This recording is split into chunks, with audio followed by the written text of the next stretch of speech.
Pero masyadong steep yung slope natin dito. Kailangan makapag slope protection muna tayo dito bago tayo makapag-proceed sa pag lalagay ng foundation natin.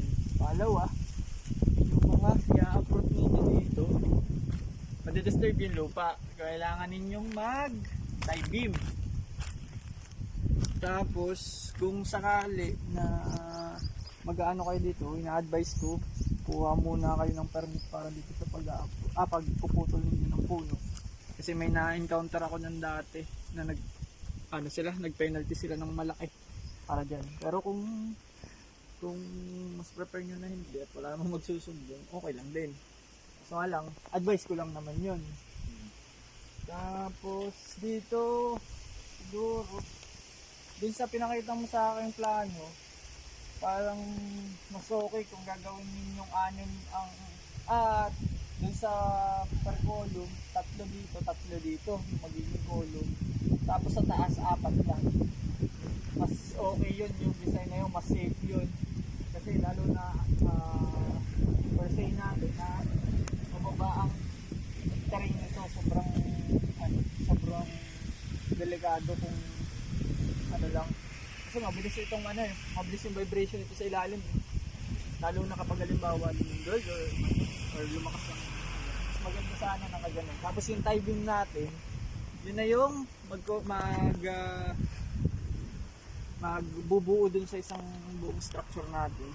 Kumbaga siya na yung magbabind dun sa isang dun sa natin. Dun sa construction na gagawin natin ng structure. Tapos siguro dito, gawin nyo na lang level ito. Tapos backfill na lang yung masosobrang lupa. Cut and fill na lang siguro. Yun lang naman yung worry ko. Pero yung dun sa mga sa mga laki ng mga bigan, okay naman na. Okay.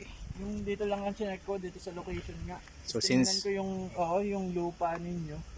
Yun nga din kasi kung gagawin ninyong 4 lang yung poste, yung tingko corner lang, yun lang lalagyan ninyo ng poste.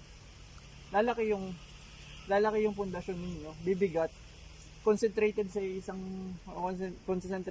lupa.